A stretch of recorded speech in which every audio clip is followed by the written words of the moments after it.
جعل الله الكعبة البيت الحرام قياما للناس صدق الله العظيم وبلغنا رسوله النبي الكريم ونحن على ذلك لمن الشاهدين والشاكرين والحمد لله رب العالمين اللهم صل على سيدنا محمد وعلى آل سيدنا محمد وبارك وسلم اللهم صل على سيدنا محمد وعلى آل سيدنا محمد وبارك وسلم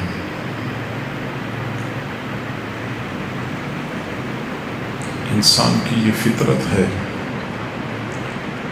کہ وہ جس سے محبت کرتا ہے تو اس کو دیکھنے کو دل کرتا ہے،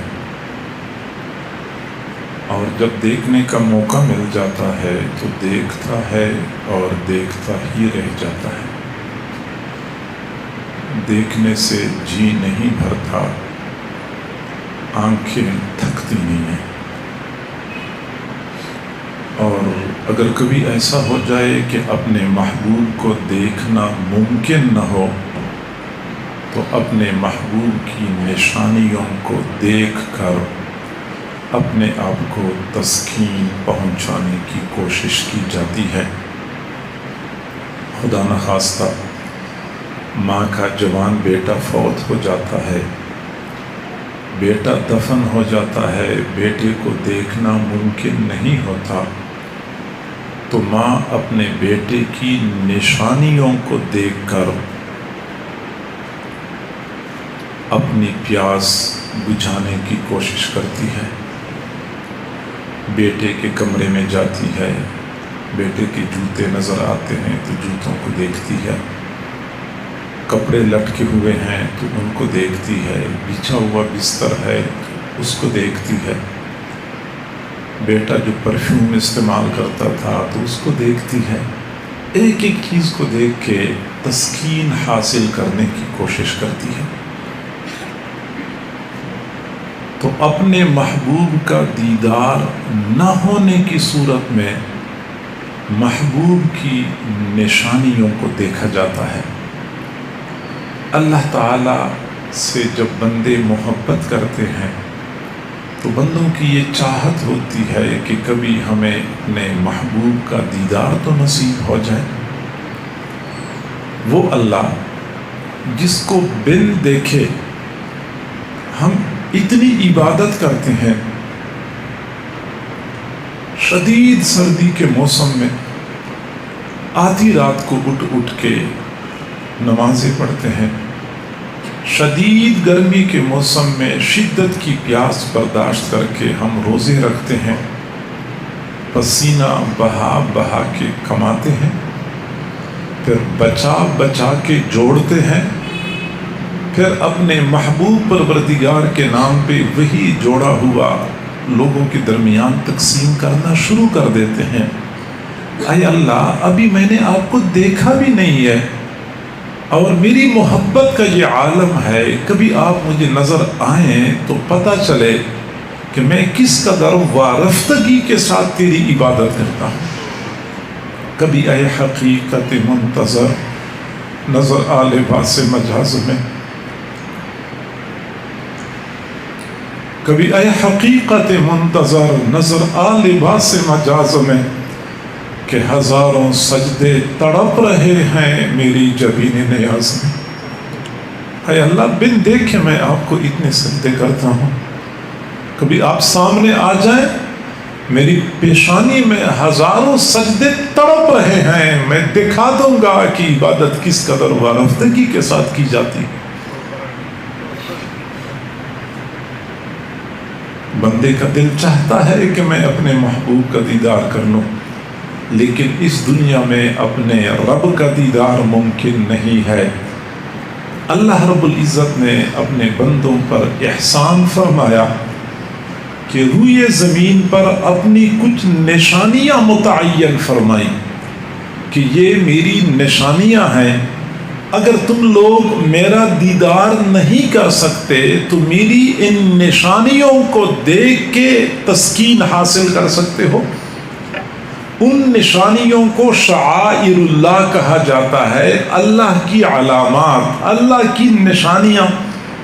چنانچہ حجاز کی سرزمین پہ بیت اللہ شعائر اللہ میں سے ہے، صفا مروہ شعائر اللہ میں سے ہے، مینا، مزدلفہ، عرفات، یہ مقامات اللہ کی نشانیاں ہیں۔ چنانچہ ہم دیکھتے ہیں کہ جب اللہ سے محبت کرنے والے اللہ کو دیکھنے کے لیے بے قرار ہو جاتے ہیں، اپنے محبوب پروردگار کا دیدار ممکن نہیں ہوتا تو اپنے گھروں میں بے چین ہو جاتے ہیں، محبوب کی دیدار کے لیے گھر سے باہر نکل پڑتے ہیں، زیب و زینت کا لباس اتار کے دو سادہ چادریں اپنے اوپر لپیٹ لیتے ہیں، بکھرے بالوں کے ساتھ، غبار آلود چہرے کے ساتھ، پسینے اور میل کچیل میں شرابور، دیوانوں کی طرح لبیک اللہم لبیک کی صدائیں لگاتے ہوئے دیوانہ وار حرم شریف کی طرف بڑھنا شروع کر دیتے ہیں، اپنے محبوب کو دیکھنا چاہتے ہیں، محبوب نظر نہ آئے تو محبوب کی نشانیوں کو دیکھنے کی کوشش کرتے ہیں،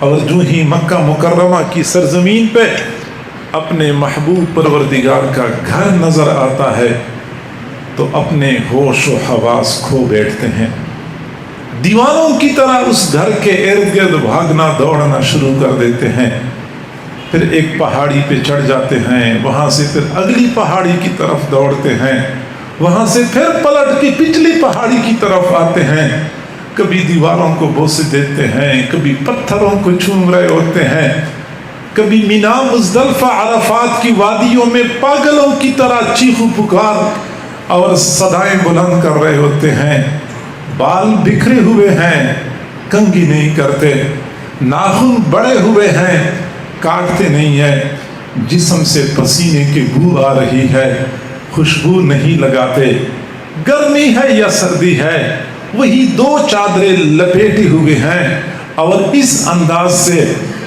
اپنے محبوب کے ان شعائر کے ساتھ محبت کا اظہار کر رہے ہوتے ہیں۔ یہ اللہ رب العزت کا اپنے محبین پر احسان ہے کہ ان کے لیے ایسی نشانیاں متعین فرمائی ہیں جن کو دیکھ کے یہ لوگ اپنے عشق کو تسکین پہنچا سکتے ہیں۔ اور میرے بھائیو، یہ مینا، مزدلفہ، عرفات، صفا، مروہ، یہ سارے شعائر اللہ میں سے ہیں، لیکن ان میں سے جو بیت اللہ ہے یہ ممتاز اور منفرد حیثیت رکھتا ہے۔ ظاہر میں بیت اللہ عام کمروں کی طرح ایک چوکور کمرہ ہے جو قدر زیادہ اونچا ہے، اور اس میں اضافی خصوصیت یہ ہے کہ اس کو غلاف پہنایا جاتا ہے، یا اس کے دروازے پہ سونے کا پانی چھڑایا گیا ہے، یا اس کا ایک پرنالہ ہے جو سونے کا بنا ہوا ہے، یہ گویا کہ اضافی خصوصیت ہے، ورنہ سادہ پتھروں کا بنا ہوا کمرہ ہے۔ تاہم روحانی اعتبار سے، معنوی اعتبار سے اس بیت اللہ میں چند ایک ایسی خصوصیات پائی جاتی ہیں کہ ان خصوصیات کی بدولت دنیا کے بڑے بڑے محلات سے بھی بیت اللہ ممتاز اور برتر بن جاتا ہے، اور ان میں سے سب سے پہلی خصوصیت یہ ہے کہ بیت اللہ اول عالم ہے۔ اول عالم یعنی پورے جہان کے لیے نقطہ آغاز ہے۔ جب یہ زمین نہیں تھی، جب یہ پہاڑ اور بحر و بر اور شمس و قمر، شجر حجر نہیں تھے، سب سے پہلے اللہ تعالیٰ نے بیت اللہ کے مقام کو وجود بخشا ہے۔ ان اول بیت وضع للناس للذی ببکہ، سب سے پہلا گھر جو لوگوں کے لیے بنایا گیا ہے وہ مکہ مکرمہ میں۔ حضرت ابو ہریرہ رضی اللہ تعالیٰ عنہ کی روایت ہے کہ زمین اور آسمان کو پیدا کرنے سے پہلے اللہ رب العزت نے ایک ہیرے کو پیدا فرمایا، پھر اس ہیرے پر تجلی ڈال دی، وہ پھٹ گیا، ریزہ ریزہ ہو گیا، ہیرے سے کچھ بخارات اڑے، بخارات اوپر کی طرف چلے گئے، آسمان کی شکل اختیار کر گئے، ہیرے سے تھوڑا سا پانی نکلا، اللہ رب العزت نے اس پانی کو بڑھایا، اس کو پھیلایا، اس میں اضافہ کر دیا، یہاں تک کہ ہر طرف پانی ہی پانی نظر آ رہا تھا۔ پھر اللہ رب العزت نے اس پانی کو حرکت دی، پانی کو حرکت ملنے سے پانی کی سطح پر جھاگ نمودار ہو گئی، وہ جھاگ ایک جگہ پہ جمع ہو گئی، وہ سخت ہو گئی، وہ زمین کی شکل میں تبدیل ہو گئی۔ وہاں سے پھر اللہ تعالیٰ نے دائیں بائیں آگے پیچھے شمال جنوب مشرق مغرب ہر طرف سے زمین کو پھیلانا شروع کر دیا، زمین پھیل گئی، جہاں شروع میں جھاگ نمودار ہو گئی تھی، سخت ہو گئی تھی، اس جگہ پہ آج بیت اللہ قائم ہے۔ یہ بیت اللہ اول عالم ہے، کائنات کا نقطہ آغاز ہے، یہ اس کی پہلی خصوصیت ہے۔ اور بیت اللہ کی دوسری خصوصیت یہ کہ یہ قلب عالم ہے، قلب کہتے ہیں دل کو، یہ پورے جہان کا دل ہے۔ میں اس کی وضاحت کروں کہ جیسے انسانی جسم کی حیات اور زندگی کا تعلق اس کے دل کے ساتھ ہے، کہ دل زندہ ہے تو پورا جسم زندہ ہے، دل مر گیا تو پورا جسم مر جاتا ہے، ایسی ہی جب تک اس روئے زمین پر بیت اللہ موجود ہے تو یہ نظام چلتا رہے گا، اور جس دن بیت اللہ کا وجود ختم ہو گیا اللہ اس نظام کی بساط کو لپیٹ دے گا، سب کچھ کو درہم برہم کر دے گا۔ یہی وجہ ہے کہ حضور صلی اللہ علیہ وسلم نے قیامت کی جو نشانیاں بتائی ہیں ان میں سے ایک بہت بڑی نشانی یہ کہ بیت اللہ کو شہید کر دیا جائے گا۔ یہ بیت اللہ کائنات کے لیے جان ہے، یہ کائنات کا دل ہے، پوری کائنات کی بقا کا ذریعہ ہے۔ قرآن پاک میں اللہ تعالیٰ نے یہی حقیقت بیان فرمائی ہے، جعل اللہ الکعبۃ البیت الحرام قیاما للناس، اللہ تعالیٰ نے بیت الحرام کو جو احترام والا گھر ہے اس کو لوگوں کی بقا کا ذریعہ بنا دیا ہے، اس بیت اللہ کے ساتھ لوگوں کی بقا وابستہ ہے۔ اور میں اگلی بات عرض کروں کہ جس طرح انسانی جسم میں دل کا ایک خاص فنکشن ہے، ایک خاص کام ہے، خاص ذمہ داری ہے، وہی ذمہ داری اللہ نے اس دنیا میں بیت اللہ کو عطا فرمائی ہے۔ انسانی جسم میں دل کا کام یہ ہے کہ جسم کی رگ ریشے سے خون پلٹ کے آتا ہے دل میں، دل دوبارہ اسی خون کو اپنے اندر چکر دے کر اس کو تازہ کر کے دوبارہ دکھیل دیتا ہے، رگوں کے ذریعے جسم کی ریشے میں پہنچ جاتا ہے، پھر وہی خون دوبارہ پلٹ کے آتا ہے جس دل میں، دل دوبارہ اس کو فریش کر کے واپس دکھیل دیتا ہے۔ یہ ہے دل کا کام، اور اس کائنات میں بیت اللہ کا بالکل یہی کام ہے۔ چنانچہ بیت اللہ شریف کے پاس لوگ آتے ہیں دنیا کے کونے کونے سے، گناہوں سے آلودہ، لیکن جب بیت اللہ کے پاس پہنچ جاتے ہیں بیت اللہ اپنے ارد گرد 7 چکر ان کو دے دیتا ہے، ان کو گناہوں سے پاک صاف کر کے دوبارہ واپس اپنے علاقے میں دکھیل دیتا ہے۔ پھر دوبارہ لوگ گناہوں سے گندے ہو کر واپس لوٹتے ہیں، بیت اللہ جس طرح واشنگ مشین میں کپڑے کو چکر دیا جاتا ہے، ایسے ہی بیت اللہ ان لوگوں کو اپنے ارد گرد گھما کے ان کو صاف ستھرا کر کے واپس دکھیل دیتا ہے۔ آپ نے کبھی غور کیا ہے جو حضرات حج پہ گئے ہیں یا عمرے پہ گئے ہیں ان کا یہ مشاہدہ ہوگا کہ جاتے وقت تو ان کے جذبات ایسے ہوتے ہیں کہ میں ہوائی جہاز سے بھی زیادہ تیز اڑ کر مکہ مکرمہ پہنچ جاؤ، چین نہیں آتا، بے قرار ہوتے ہیں۔ لیکن وہاں حج کے مناسک سے فارغ ہوئے، تو اس سے کہیں زیادہ گھر واپس آنے کے لیے بے قرار ہوتے ہیں۔ یہ بیت اللہ کا کمال ہے کہ جس طرح لوہا مقناطیس لوہے کو اپنی طرف کھینچتی ہے، بیت اللہ لوگوں کو اپنی طرف کھینچتا ہے۔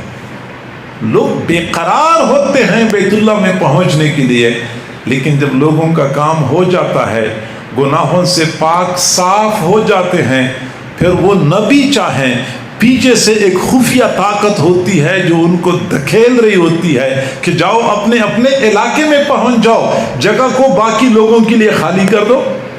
تو لہٰذا ایک روحانی تاثیر ہوتی ہے کہ بندہ گھر جانے کے لیے بے قرار ہو جاتا ہے، چنانچہ دن گن رہے ہوتے ہیں کہ وہ دن کب آئے گا کہ ہماری فلائٹ ہوگی اور ہم واپس جا رہے ہوں گے۔ اس کی پیچھے وجہ یہ ہوتی ہے کہ بیت اللہ یہ چاہتا ہے کہ تم پاک صاف ہو چکے ہو۔ جس طرح دل خون کو پمپ کر کے دکھیلتا ہے، ایسے ہی بیت اللہ لوگوں کو دکھیل رہا ہوتا ہے کہ جلدی کرو، باقی لوگوں کو آنے دو۔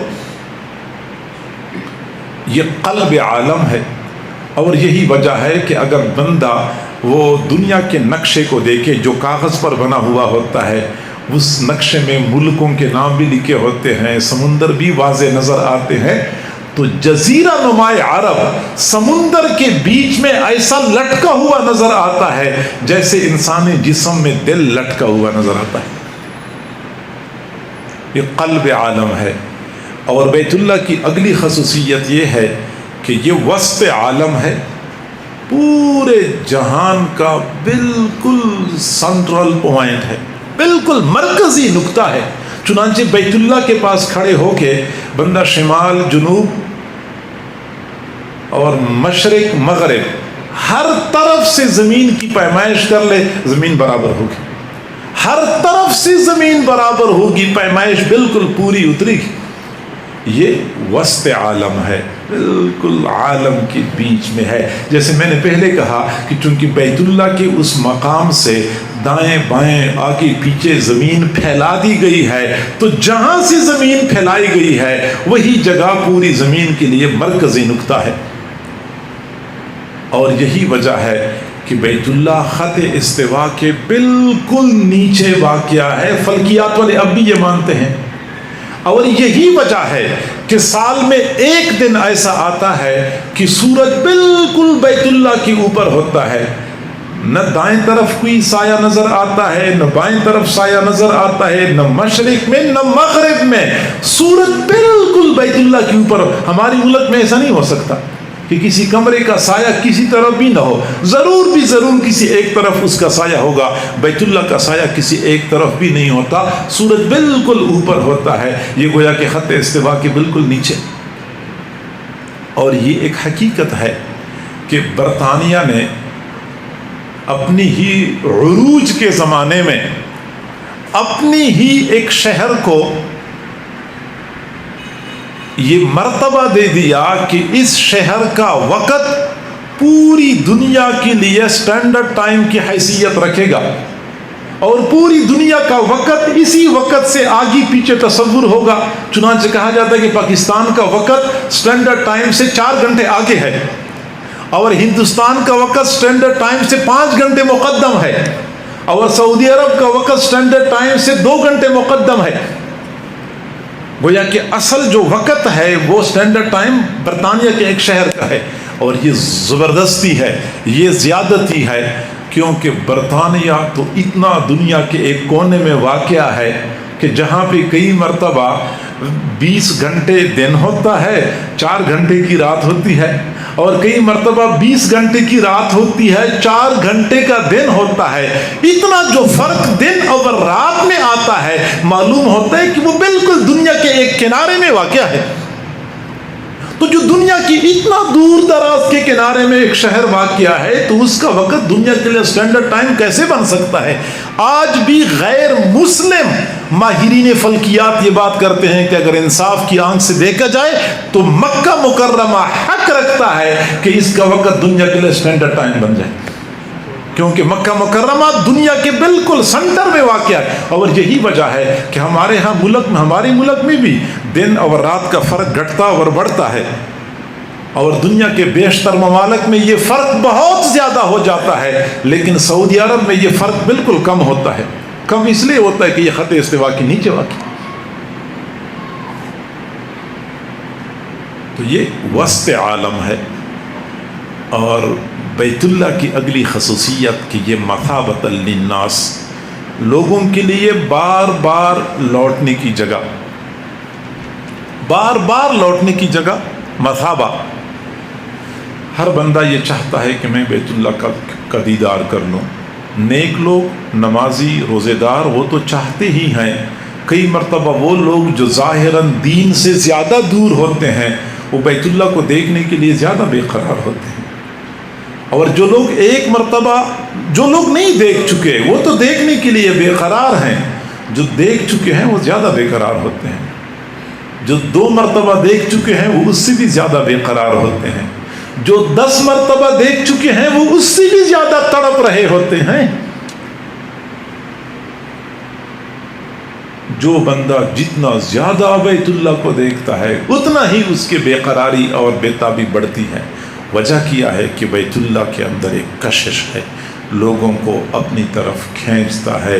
وَإِذْ جَعَلْنَا الْبَيْتَ مَثَابَةً لِلنَّاسِ، اللہ تعالیٰ فرماتے ہیں میں نے بیت اللہ کو بنایا ایسا ہے کہ لوگ بار بار لوٹ کے آئیں گے۔ حضرت ابراہیم علیہ السلام نے جب بیت اللہ کی تعمیر مکمل فرمائی تو اللہ تعالیٰ نے فرمایا کہ وَأَذِّن فِي النَّاسِ بِالْحَجِّ، ابراہیم اب لوگوں کے درمیان حج کا اعلان کر دو تاکہ لوگ حج کرنے آئیں۔ آپ نے گھر بنا لیا۔ ابراہیم علیہ السلام حیران تھے، یا اللہ میری آواز 1 میل تک چلی جائے گی، 2 میل تک چلی جائے گی، یہاں تو سینکڑوں میل دور دور تک آبادی کا نام و نشان ہی نہیں ہے، میری آواز کیسے پہنچے گی؟ اللہ رب العزت نے فرمایا آواز لگانا آپ کا کام ہے، دنیا کے کونے کونے تک پہنچانا میرا کام ہے۔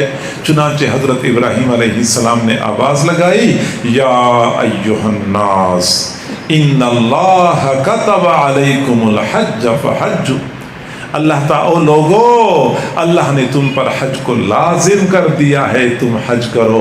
اللہ تعالیٰ نے اپنی قدرت سے وہ آواز دنیا کے کونے کونے میں موجود لوگوں کے کانوں تک پہنچائی، بلکہ جو لوگ عالم ارواح میں تھے، ابھی دنیا میں آئے بھی نہیں تھے، ان کے کانوں تک بھی اللہ تعالیٰ نے یہ آواز پہنچائی۔ نتیجہ یہ نکلا کہ حضرت ابراہیم علیہ السلام کی پکار کے جواب میں جس بندے نے لبیک کہا ہے اس کو اللہ تعالیٰ ضرور بیت اللہ کا دیدار کرائیں گے۔ جس نے لبیک کہا ہے، اور جس نے 2 بار لبیک کہا ہے اس کو 2 مرتبہ جانا نصیب ہوگا، جس نے 3 بار لبیک کہا اس کو 3 بار جانا نصیب ہوگا۔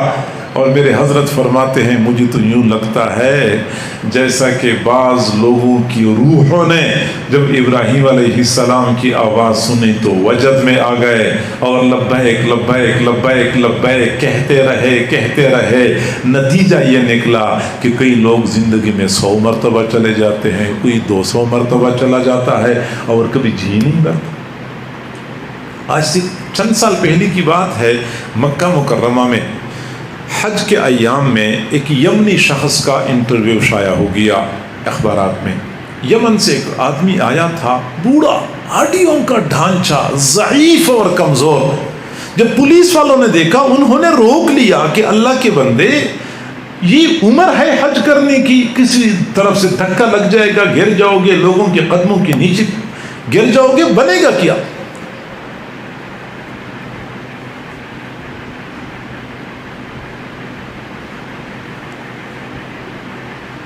بابا جی نے کہا کہ جی ہاں عمر تو میری ایسی ہے، ہر بندہ مجھے سمجھاتا ہے کہ یہ وقت آپ کا حج کرنے کا نہیں ہے، لیکن میں کیا کروں، دل کے ہاتھوں مجبور ہوں۔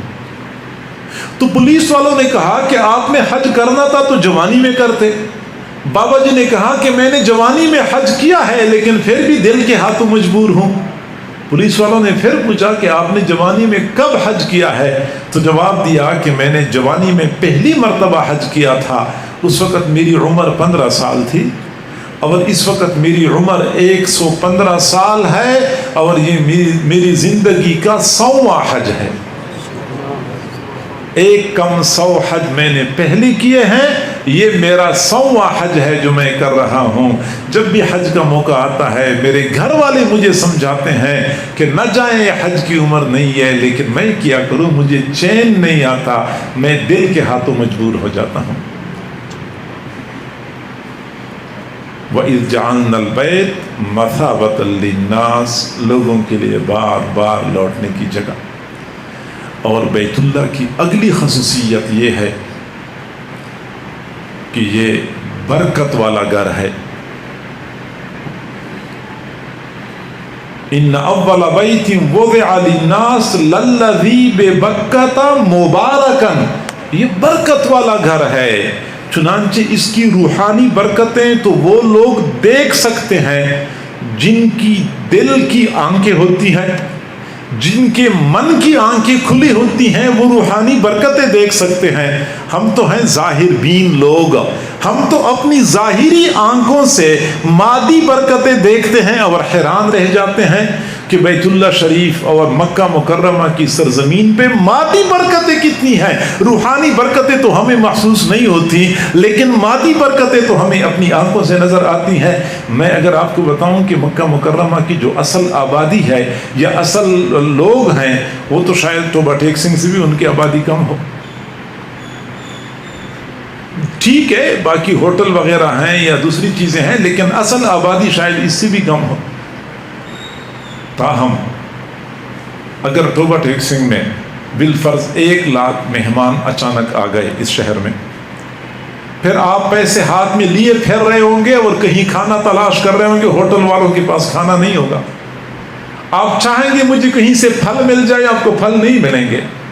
آپ ہوٹل میں کمرہ تلاش کر رہے ہوں گے، آپ کو کمرہ نہیں ملے گا۔ 1 لاکھ بندے، اور حرم شریف میں ماشاءاللہ ایک وقت میں 40 لاکھ بندے، یہ تو مہمان آئے ہیں، اور مہمانوں کے علاوہ اپنے مقامی لوگ اس کے علاوہ ہیں۔ اور کوئی بندہ یہ نہیں کہہ سکتا کہ حج کے ایام تھے، میرے ہاتھ میں پیسے تھے، میں کھانا ڈھونڈ رہا تھا، مجھے کھانا نہیں ملا۔ ہر بندے کو کھانا ملتا ہے جو کھانا چاہتا ہے، جو ہوٹل میں کمرہ کرائے پہ لینا چاہتا ہے اس کو کمرہ مل جاتا ہے۔ کوئی بندہ نہیں کہہ سکتا کہ ہوٹلوں میں جگہ ہی نہیں تھی اور کوئی کمرہ ہی خالی نہیں تھا، نہیں، ضرور بھی ضرور ہر بندے کو کمرہ مل جاتا ہے۔ جو لوگ حج کے ایام میں جاتے ہیں، وہ جو نماز سے فارغ ہوتے ہیں، باب فہد سے، باب عبدالعزیز سے، مختلف دروازوں سے جب لوگ نکل رہے ہوتے ہیں، بندہ حیران ہوتا ہے کہ یا اللہ، یہ لوگ کہاں جا رہے ہیں اور کس جگہ میں یہ لوگ سمٹیں گے۔ لیکن تھوڑی دیر بعد بندہ آگے جا کے دیکھتا ہے تو سڑکیں خالی نظر آتی ہیں، پتہ نہیں کہاں کہاں یہ لوگ سمٹ جاتے ہیں۔ یہ وہ برکت ہے، حرم شریف یہ لوگوں کو سمیٹ لیتا ہے، یہ لوگوں کے لیے کھل جاتا ہے اور ہر کسی کو اپنے اندر پناہ دیتا ہے۔ یہ برکت ہے۔ آپ یہاں اچھے ہوٹل میں جائیں، اس سے کہتے مجھے 1 پلیٹ کھانا دے دو، 1 بندے کا کھانا دے دو، وہ کھانا دے دے گا، بہت احتیاط سے اس سے کھا رہے ہوں گے، لیکن پھر بھی آخر میں کہیں گے یار گزارا نہیں ہوا۔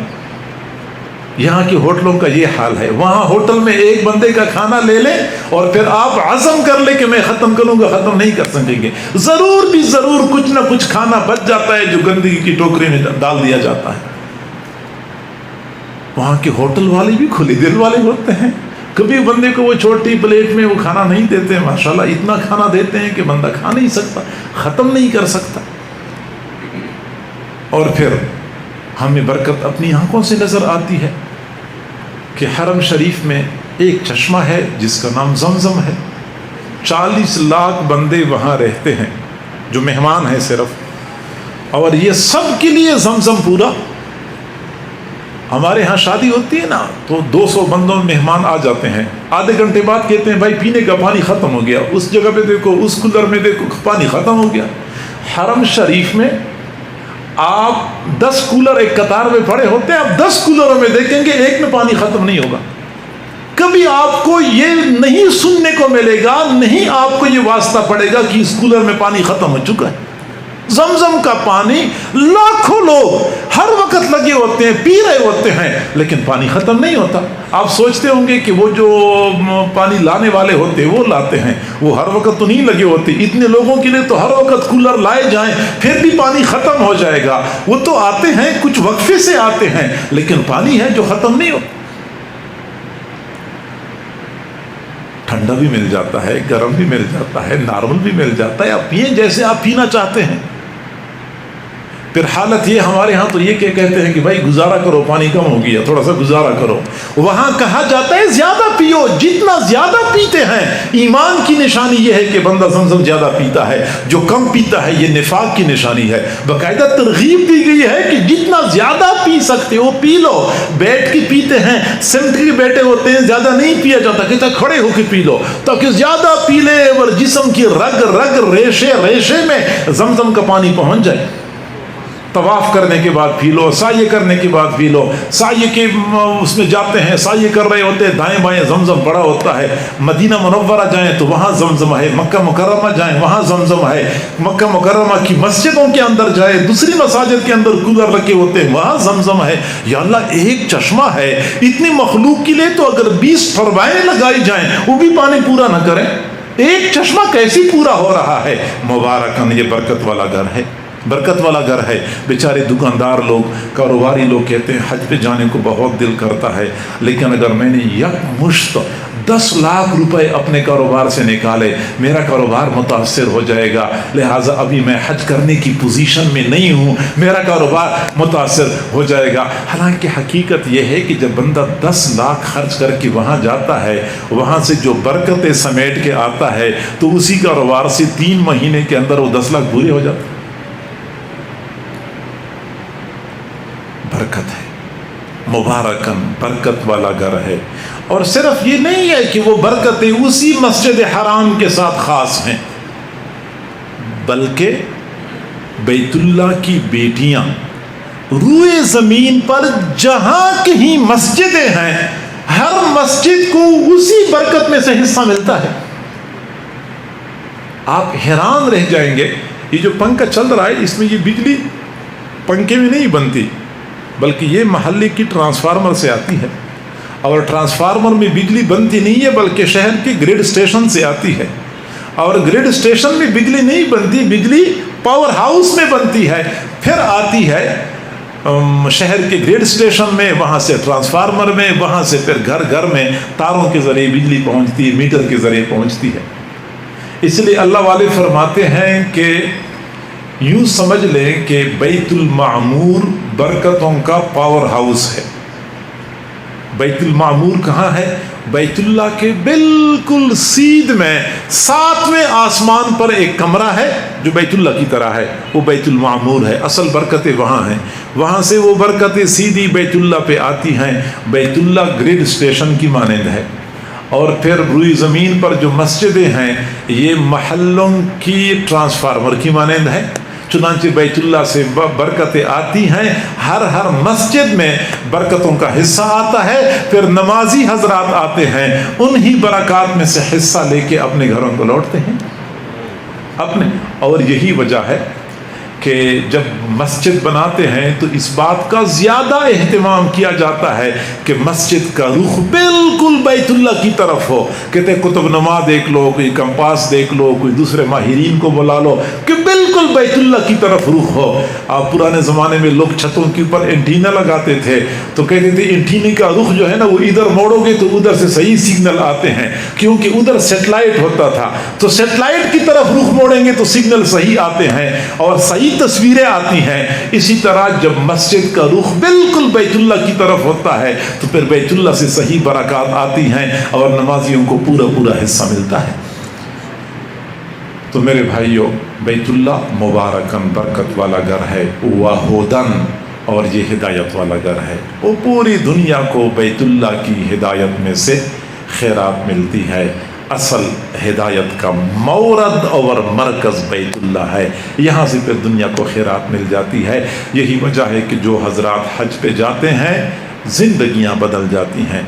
حج مبرور، حج مقبول کی پہچان یہ ہے کہ جب بندہ جاتا ہے اعمال کے اعتبار سے، کردار کے اعتبار سے بندہ اچھا نہیں ہوتا، جب لوٹ کے آتا ہے اس کی زندگی میں تبدیلی آئی ہوتی ہے۔ یہ اس بات کی دلیل ہے کہ بیت اللہ نے اس بندے کو قبول کیا ہے اور ہدایت میں سے اس کو خیرات عطا کی ہے، اس لیے زندگی بدل چکی ہے۔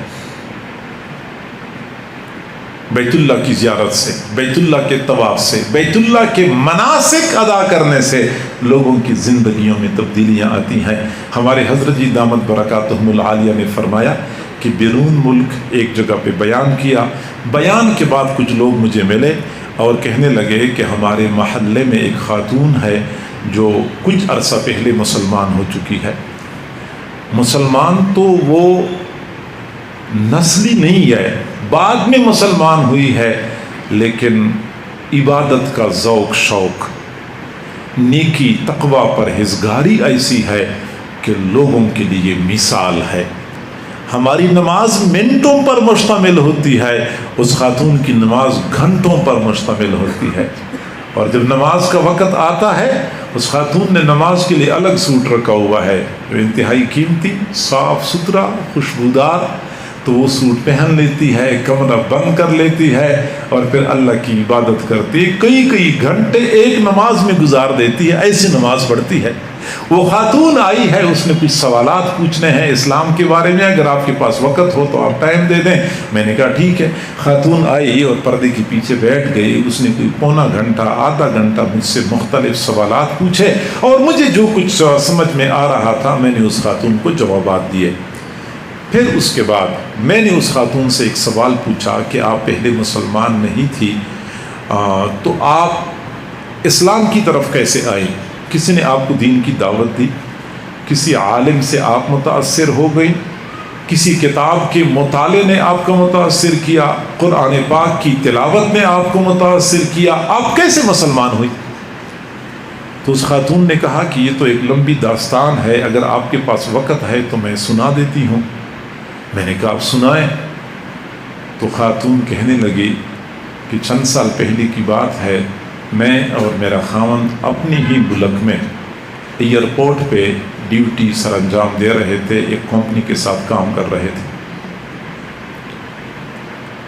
ہمیں کمپنی کی جانب سے خط ملا کہ ہم نے کچھ کارندے، کچھ کام کرنے والے حضرات ملازمین سعودی عرب میں جدہ ایئرپورٹ پر بھیجنے ہیں، اگر آپ دونوں میاں بیوی تیار ہو جائیں تو آپ کی تنخواہ ڈبل کر دی جائے گی اور سفر کی مزید مراعات بھی آپ دونوں کو دی جائیں گی۔ میں نے خاوند سے مشورہ کیا تو مشورے میں یہ طے پایا کہ ہم جاتے ہیں، سال 2 سال ہم سعودی عرب گزاریں گے، ایک تو ہمیں نیا ملک دیکھنے کا موقع مل جائے گا، دوسرا یہ کہ ہماری تنخواہ بھی ڈبل ہو جائے گی، مراعات اور زیادہ مل جائیں گی۔ چنانچہ ہم نے ہاں کر دی اور چند ہفتوں میں ہی ہمارے سارے کاغذات، ڈاکومنٹس تیار ہو گئے اور ہمیں کہا گیا کہ بس تم لوگوں نے فلائٹ کے ذریعے جدہ پہنچنا ہے۔ ہم جدہ پہنچ گئے، جدہ ایئرپورٹ میں اسی کمپنی کی طرف سے ہم نے کام کرنا شروع کر دیا۔ وہ کہتی ہے کہ جدہ ایئرپورٹ دنیا کے عام ایئرپورٹوں کی طرح ہے، لیکن اس میں ایک چیز منفرد ہے کہ آنے والے مسافر باقی ایئرپورٹوں کی طرح نہیں ہوتے۔ میں دیکھتی تھی کہ ایئرپورٹ پہ مسافر آتے ہیں دور دراز کے ممالک سے، 2 چادریں اپنے اوپر لپیٹی ہوتی تھی، خاص قسم کی جوتے پہنے ہوتے تھے اور ان کے چلنے پھرنے سے انداز و اطوار سے جنون اور دیوانگی ٹپک رہی ہوتی تھی۔ ایئرپورٹ میں ان کے چلنے سے معلوم ہو رہا تھا کہ کوئی خاص شوق ان کے اوپر سوار ہے۔ میں اپنے خاوند سے پوچھتی تھی کہ یہ لوگ کون ہیں اور کیوں آ رہے ہیں یہاں پہ اتنا دور دور کے ممالک سے؟ تو میرا خاوند نے مجھے کہا کہ یہاں قریب مسلمانوں کا مرکز ہے، تو مسلمان آتے ہیں پورا سال یہاں خاص عبادت کرتے ہیں جس کو عمرہ کہتے ہیں۔ تو میں نے کہا یہ مسلمان لاکھوں روپے خرچ کر کے یہاں پہ آتے ہیں تو اپنے اپنے ممالک میں، اپنے اپنے شہروں میں اپنے لیے مرکز کیوں نہیں بناتے؟ تو میرے خاوند نے مجھے طنزاً کہا کہ مسلمان ہیں یہ جنونی کون ان کو سمجھائے۔ خیر بات ختم ہو گئی۔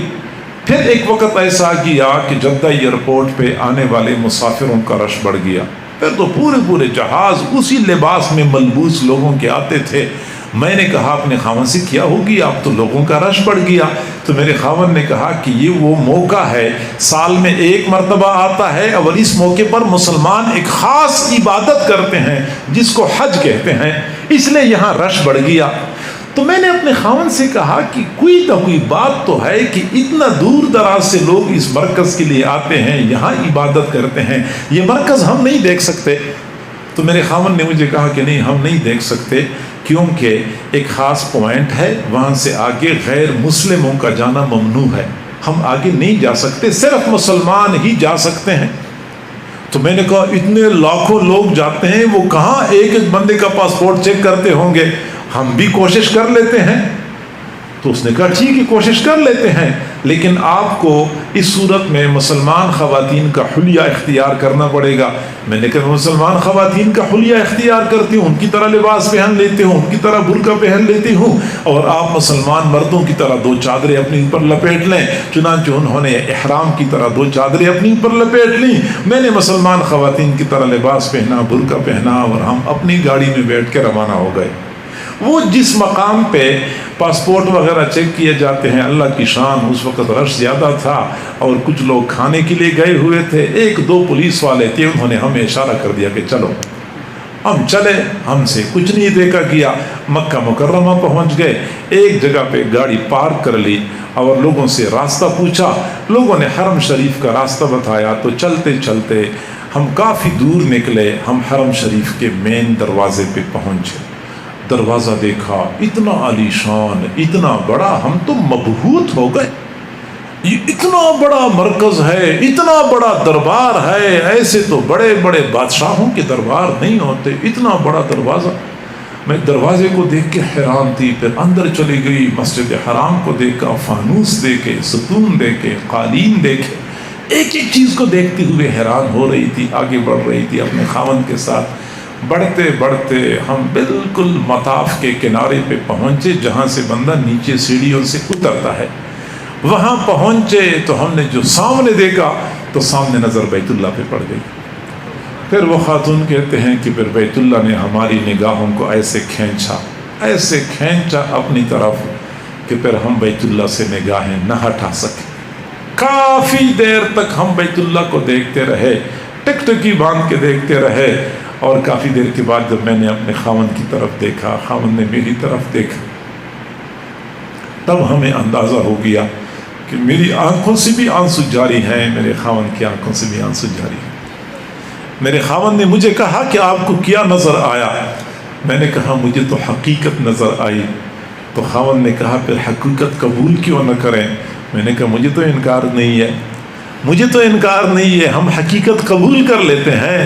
ہم وہاں پیچھے چلے گئے، مسلمان سے پوچھا کہ سچی بات یہ کہ ہم غیر مسلم ہیں، یہاں پہ آئے ہیں، بیت اللہ کو دیکھا، ہمارے دل کی دنیا بدل گئی ہے، ہمیں مسلمان بنا دے. کس طرح ہم مسلمان بن سکتے ہیں؟ ایک مسلمان نے ہمیں کلمہ پڑھا دیا، ہم مسلمان ہو گئے. ہم نے کسی کتاب کا مطالعہ نہیں کیا، ہم نے قرآن پاک کو نہیں دیکھا، ہم نے کسی عالم کا بیان نہیں سنا، ہم نے بیت اللہ کو ایک نظر دیکھا ہے. ایک نظر نے ہمارے دلوں میں انقلاب برپا کر دیا. ہدن بیت اللہ، یہ لوگوں کے لیے ہدایت، ہدی للناس، لوگوں کے لیے ہدایت.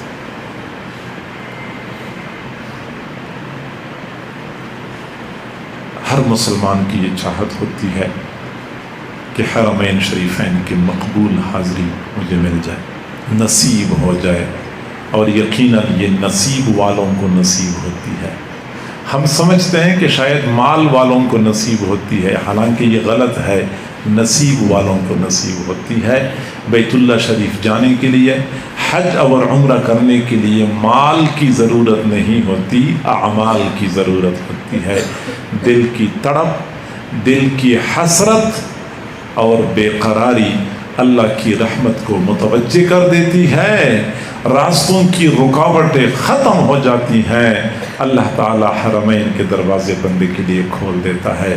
ایک آدمی جو اپنے شہر میں ریڑھی لگا کے سبزیاں بیچا کرتا تھا، اس کو کسی نے حرم شریف میں دیکھا تو کہا اوے تو کیسے پہنچ گیا، تو وہاں پہ ریڑھی نہیں لگاتا؟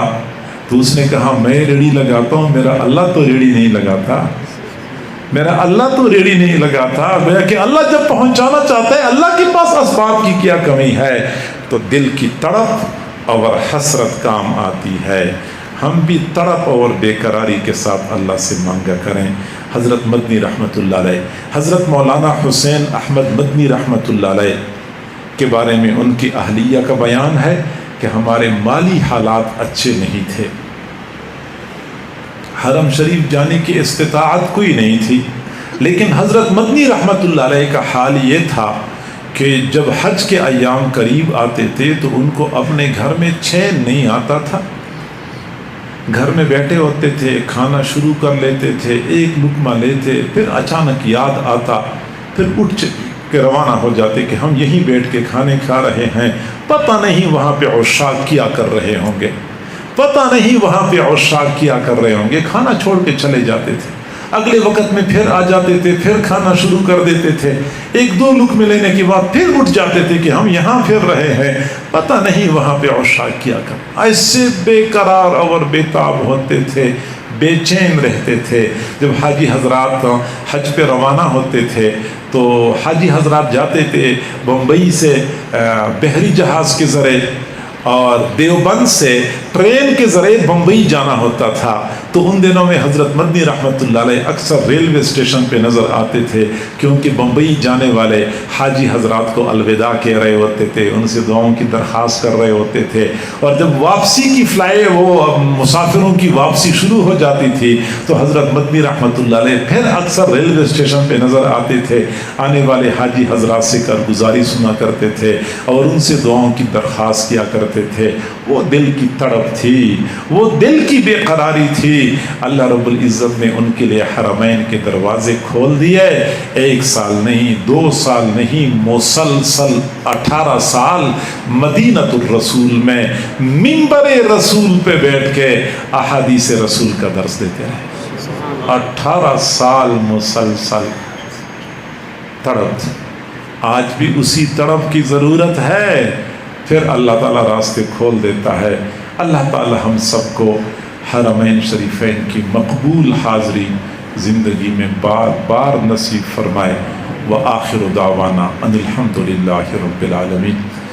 تمام حضرات تھوڑی دیر کے لیے مراقبہ کر لیں، پھر اس کے بعد دعا کریں گے۔